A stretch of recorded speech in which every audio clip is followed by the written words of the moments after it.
I am, and I am clicking. Oh, hello. How are you? So we finally get a chance to see each other. Yes, very, very nice to meet you. Let me see if I Pleasure can is just. mine. Yes. So I have I'm trying to go live here, but I'm recording it so that way everything you Okay. say, others will hear it. Wonderful. For the most part, I want to just tell everyone how we met. I want to make sure that they get to know who you are, what you have coming up, and let's talk a little bit about the state of our democracy, and then we'll get into what you're gonna do. So, Yes. for those who don't know, I'm your host, Cy Smith, and Gary, Indiana is very important to me. One of our superstars, Tara Cooks, who moved to Gary as a result of the work we were doing in Gary, has fell in love with Gary and is meeting some beautiful people in Gary. And she reached out to me and told me, "Here's someone that you should know, Cy." And so I respect her. And I said, well, let's connect the dots. And here we go right Yes. here. Hanifa Khalif, right? Yes. Honey. It's pronounced like a honey with a pho on the end. So Hanifa, Wow. and then Khalik. Yes. Wow. Well, we want to talk about that too, so our people could be comfortable saying your name as well, where that came from. Yes. But who are you? So I am Hanifa Khalik, and in short, I am originally from Chicago, Illinois. Was born and raised in the city of Chicago for just the first few years, I guess you could say, of my life. And before I get to talking about that, Sai, I want to thank you so much for the opportunity to speak to the listeners now and in the future, whoever you may share this with. So going back, yes, Yes. originally from Chicago. Mom divorced my biological father, who practiced Islam, and so that's how I get my name is Arabic. Hanifa means truth, and Khalik means creator. And when I was just 3 years old, my mom divorced my father and remarried a Polish American, and we moved to the suburbs of Illinois. So I grew up in an Okay. interracial home. Um, uh, Now, what suburb? So you can make the connection to our people in that suburb.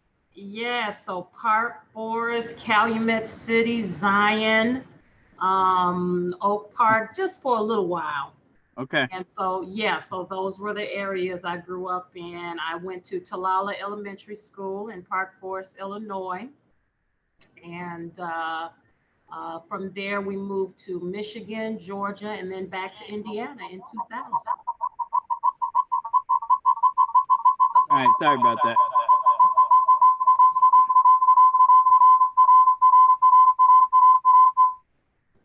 Okay. Yes, so we, no worries. So we moved back to Indiana in 2000. I graduated from Lake Central High School and in St. John, Indiana, which I think is big enough now to have its own area code and zip code, maybe, but Yeah. extraordinary school. Went on from there, attended IUPUI. I was really involved in my church back then, and so I became a youth minister. I also did some Bible studies, preached some Sunday evenings, and was the president of a campus Christian student organization, which I helped conduct the Bible studies on campus. Now, And I now, got what is the IUP? okay. What is that? So, So IUPUI stands for UIPUI, as we know it, is Indiana University, Purdue University at mm, Indianapolis. So both of the universities have kind of combined their studies and programs on the same okay, campus. Yeah, in okay, Indianapolis. So that was okay, a treat being down there and doing that. And then from there, I got involved in public service as an AmeriCorps volunteer. So it was actually through AmeriCorps that I got a lot of the experience with working with the community, working with the public, getting my hand, rolling up my sleeves, doing what, I had to do. But I've always had a I guess you could say a calling, a humanitarian, for humanitarian type like services and being in Right. the community and doing things that people needed right on the ground. So Right. So, yes. are you a mother? You have children? Yeah, so I am a single woman and I do not have any children. And that's, I think, one of the other things that's going to be largely unique about this campaign is that the nuclear family, is something that, as far as the traditional, Hmm. being coupled and having children, I don't have that. But what I can say I do have is I'm surrounded by my family, my sisters have kids. So even though I don't have kids, it's like I do because I have a bunch of nieces and nephews. I have That a plenty. I was gonna ask, are you the only child? But you just said you have how many brothers and sisters do you have? So I have three sisters. I have one younger sister and I have two older sisters, and they all have children. Okay. And so I have the pleasure of spending time with my nieces and, like I said, and my nephews and Excellent. being around them. And so that's good enough for me. So no, that's perfect. So that gives people an insight into you. I want to switch gears if you don't mind. Sure, What's sure. the state of our democracy here? Like, what's your view on the state of our democracy collectively, and then in Indiana?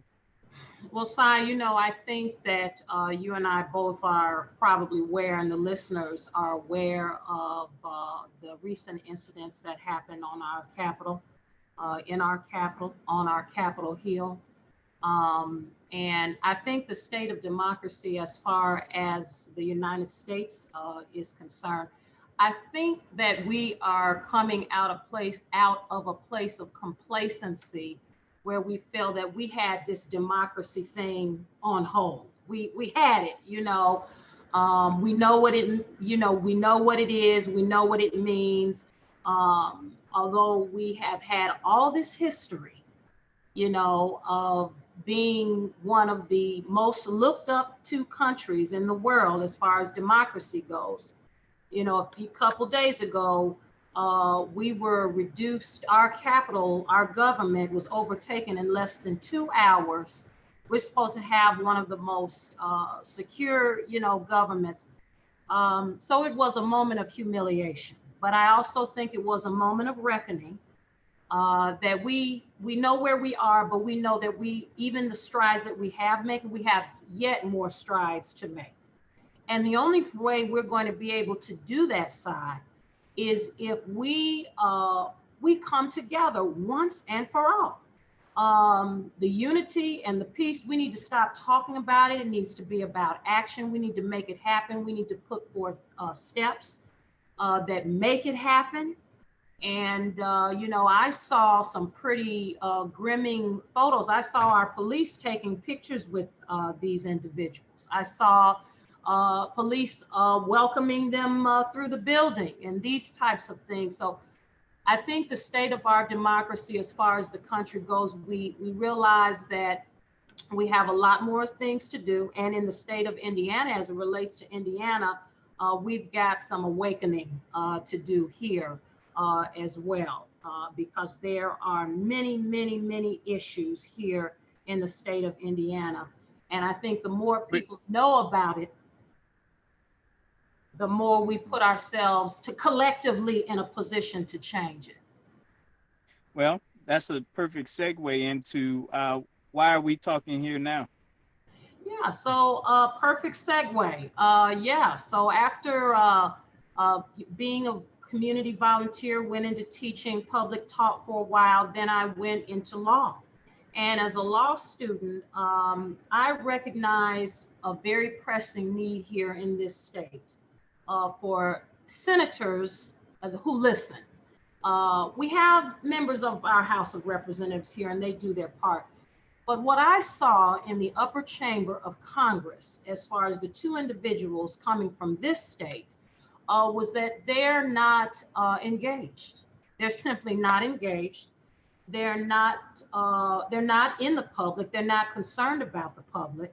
They don't understand the basic necessities of serving the public, which is a background and a lifestyle for me.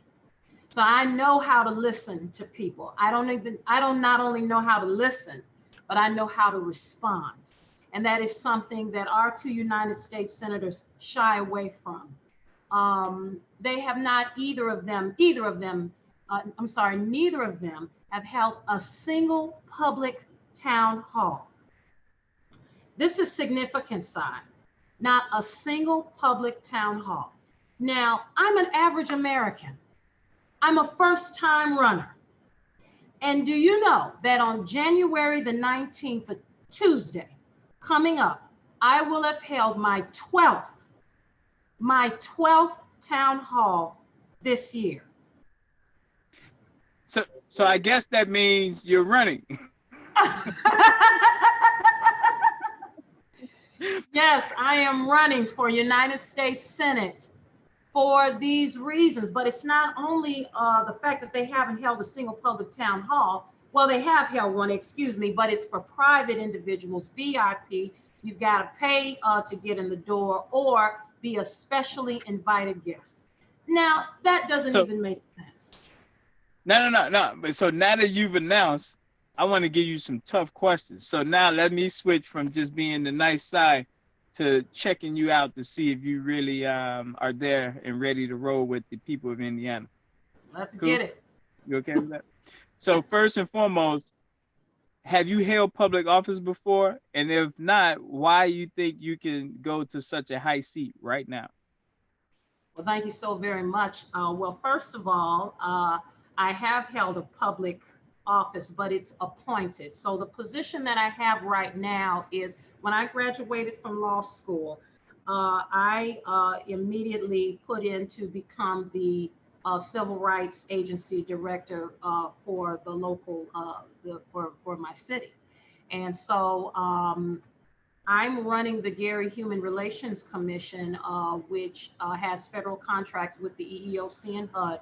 So I have the pleasure of waking up every day and fighting for people's rights for free when they feel that they've been or become victims of discrimination. And you're doing that right now? Yes, right now, wonderful team. So that was an appointed position though. So yes, this is my first time running for an elected office. And let me just say this. There are 3 qualifications to run for United States Senate, and none of them requires previous experience. Now, what I would recommend is that anyone who's running for office or who makes the decision have experience in public service, have experience in volunteering in their community. And let me just say this also, Sai, you know, we need more average working Americans who know what it's to be in our United States Congress, because they are more attached to the issues that we face. They're more relative. They understand what's going on. And so they're in a better position to make a difference. So I'm not going to let that stop me. Good answer. That was a tough one. And so what do you say to the people who say the fact that you're coming out of Gary, Indiana, and that is where you're coming out of, Gary, Indiana? Yes. Okay. You're coming from an 80% Black territory, and now you want to govern a state that Blacks are only 6% in. Like, yes. What do you speak to the race piece where Blacks are only 6%? You know, Lake and Marion County for the most part. Well, when you're a United States Senator, Sai, there's only 2 of you, and that means you need to put in twice as much energy, twice as much labor, and twice or maybe 3 times as much effort in representation. And so one of the things that I intend to do as a United States Senator that's going to assist me in my ability to be able to represent all Hoosiers, because that's what it's about, is putting people on the ground in the 9 congressional districts. And the second thing is to create an online system of representation and accountability. And what that means is that right along with the voting system and the voting on legislation, people are going to be able to engage with me. They're going to be able to see that in real time. I'm going to make a conscious effort to not just say I'm representing the 6-point-something million people in Indiana Hoosiers. I am going to actually show and create a system of accountability that shows that I'm doing that. And if I can't do what I say, then I no longer need to hold the office, but I do want to be given the chance and opportunity. And I think that I'll be doing way more than what our 2 United States senators are doing right now, which is, I don't know. What are they doing? Nobody knows. In fact, when I tell people I'm running, they say, "Who are you running against?" Right. That's revealing a deeper problem, right, Si? Right.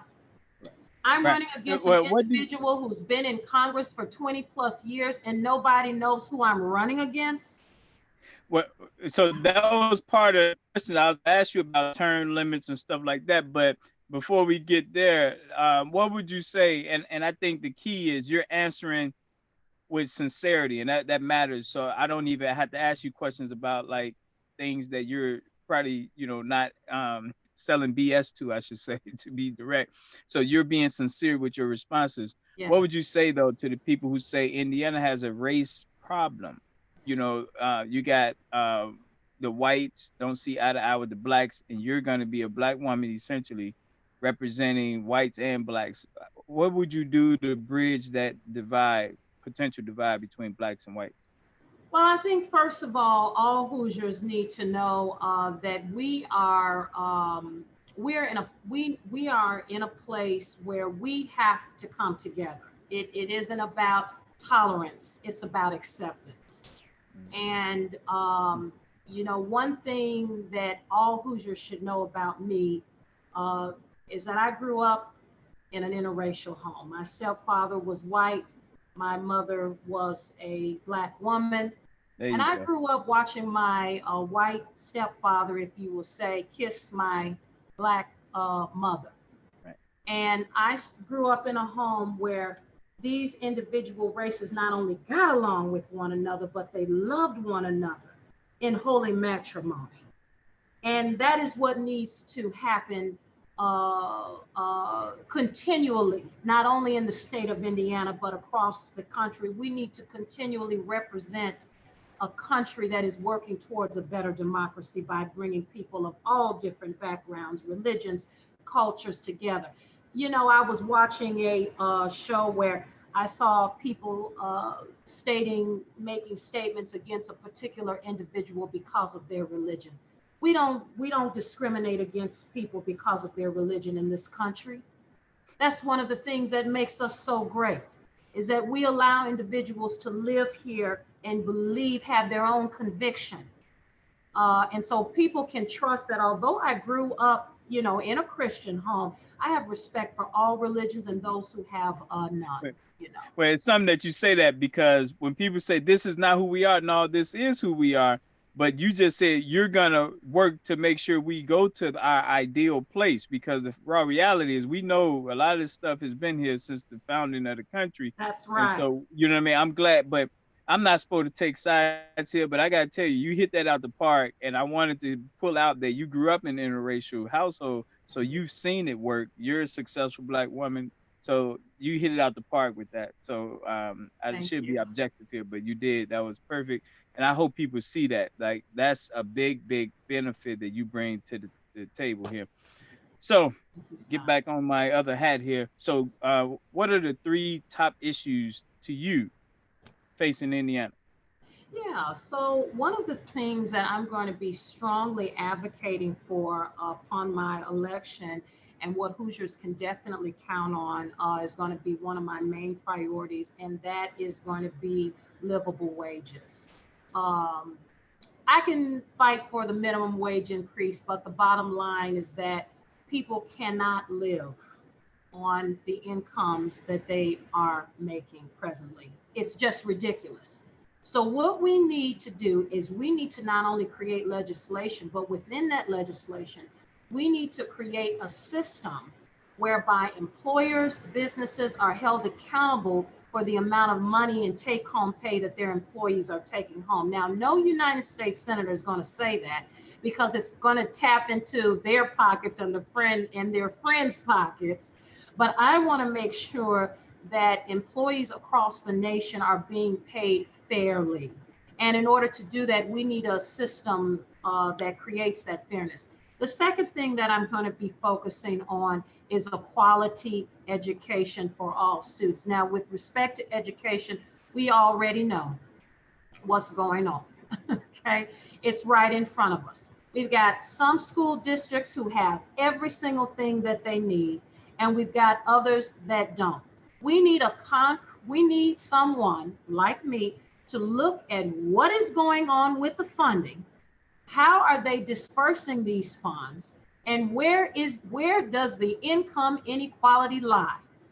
And once we identify that, then we can create and co-sponsor legislation that makes things better for all kids across this country. So I'm an advocate for public education, and for teachers. I was a public school teacher. How could I not be? I understand what it's like to be in the classroom. And then the third thing is an expansion of the civil rights law. So, I'm running the civil rights agency. I know firsthand what's going on with respect to housing and employment. And I can tell you right now that with respect to employment, there's a lot of discrimination going on in the hiring process. Individuals apply for these jobs, they're given long waiting periods. They're being discriminated against because of where they live, what's high school they went to, and maybe their name or some other demographic information that individuals can look up. I'm going to be looking into creating a system whereby which individuals across the country who apply for the job, we can reduce the possibility of them being discriminated against based on these factors. So that's good. I wrote down all three.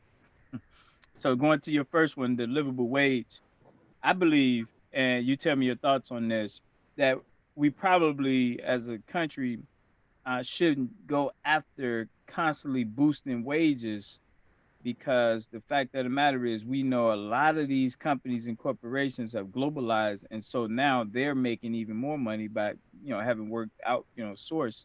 And Mm-hmm. so what do we do to hold those 1%, those major corporations, accountable to reduce the cost of living versus us chasing, if I got to pay more at a McDonald's, it's probably because we got to pay the McDonald's employees more money.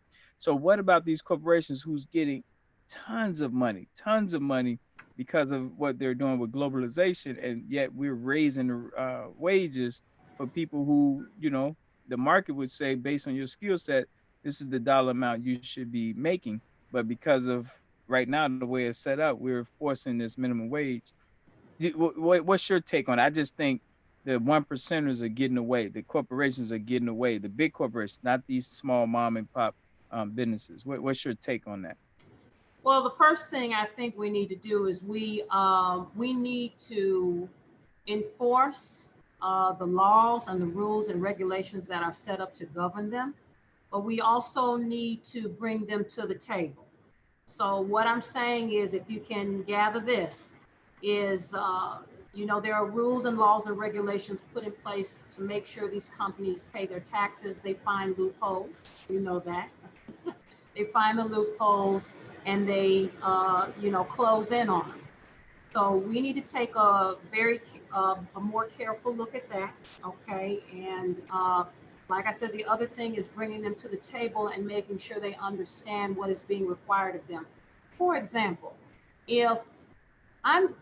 for example, what happened with this administration, and they gave a bunch of tax breaks to the 1%, these employers who are making billions of dollars, and allowed them, to save and keep all this money, at the same time trying to reduce the deficit and does that make sense? I'm confused.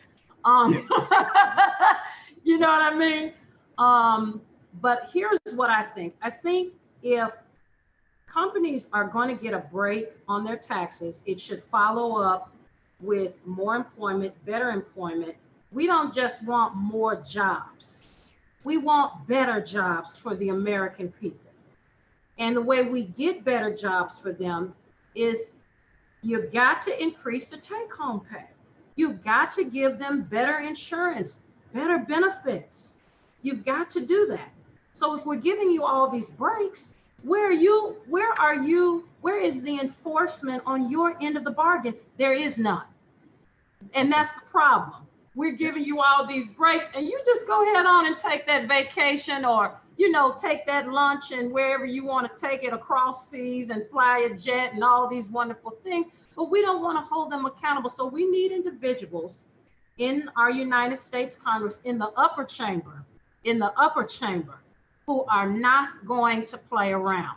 And I may be just a public school teacher and have the experience of running the Civil Rights Agency, but don't let it fool you. I will put down that gavel and hold individuals accountable for what they say they're going to do. I will hold them accountable.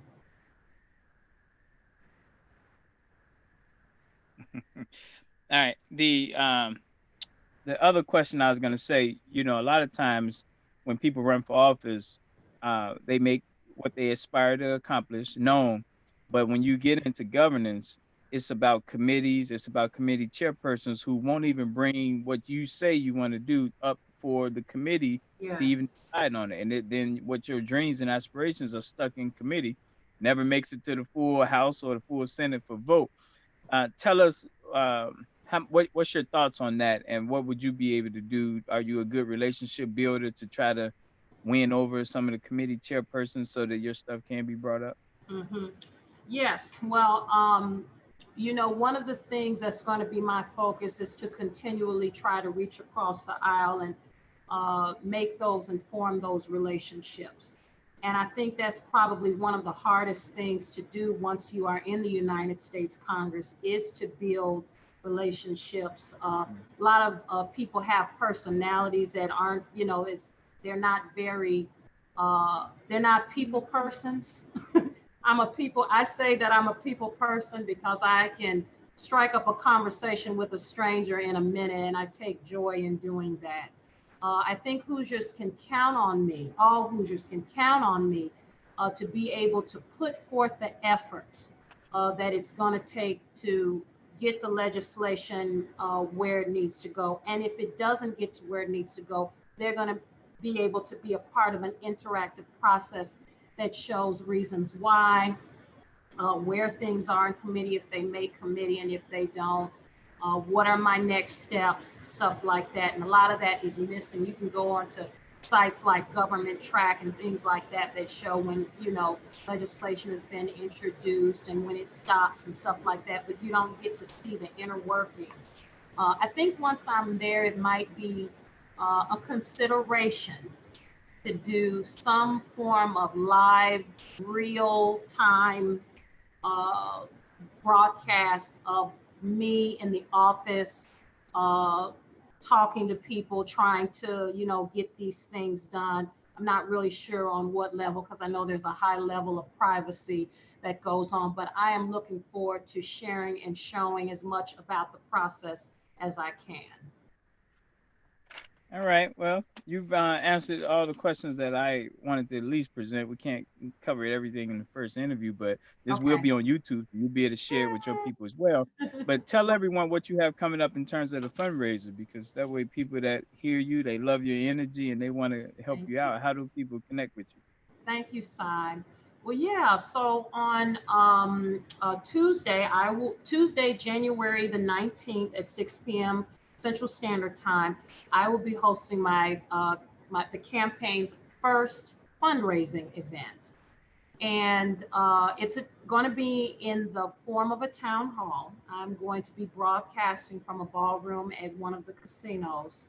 And I am going to be basically talking to Hoosiers as well as individuals across the country about this Senate race, about some of the things that I hope to accomplish. And in that hour, I am hoping to raise at least $38,000. So I'm asking individuals, like I said, whether they're in the Hoosier state or not, to contribute to a much needed difference that's needed for the state of Indiana, an awakening that's needed in the state of Indiana, and supporting someone that they know is going to be someone they can call on, reach out to anytime, and that's going to do their absolute best to respond. It will be translated into both, well, there'll be a sign language interpreter as well as a Spanish translator that will come and translate the entire speech after I'm finished. Why $38,000? So that week, I'm also turning 38 years old. So that was, so my actual birthday is January the 20th. And so that number was brought up from my wonderful campaign team members. It was their idea. Well, let's try to raise 38,000. Originally, my goal was $1 million because this is a United States Senate campaign. But you know, they brought me kind of back down and said, well, let's start with this. And if we, you know, raise more, then that'll be great. You know, so this will be broadcasting live on YouTube, Facebook, Instagram, Twitter, Periscope, you know, so even if you're not subscribed to these platforms, you'll be able to at least pull up the YouTube live. When is the deadline? Like, are you sure you're going to be on the ballot? When is the election? Yeah, so I've got about 400 and something days to get on that primary ballot, and that's going to start with the petitions that come out this summer. I will be, I have district managers in the 9 congressional districts of Indiana. We will be getting the 500 signatures that we need on those 9 petitions. And we will, once we get, and they can only be registered voters are the ones that I need to sign in those districts. And once we have that in, then we'll be all set to go. We'll submit that to the Indiana Election Commission with all the other wonderful information, as you know, is required. And hopefully my name will be on that primary ballot. And what an extraordinary thing that will be. Well, I wanted to say that so people would know at the end of the day, supporting you next Tuesday, 2 Tuesdays from now, is seed money. Because Yes. you're going to need more than that, but it's seed money. And even if you don't make the ballot, and I know you don't want to hear that, I want to make sure people know they're sowing a seed into you because they see you have this passion and dream. And so investing in you so that you can keep going.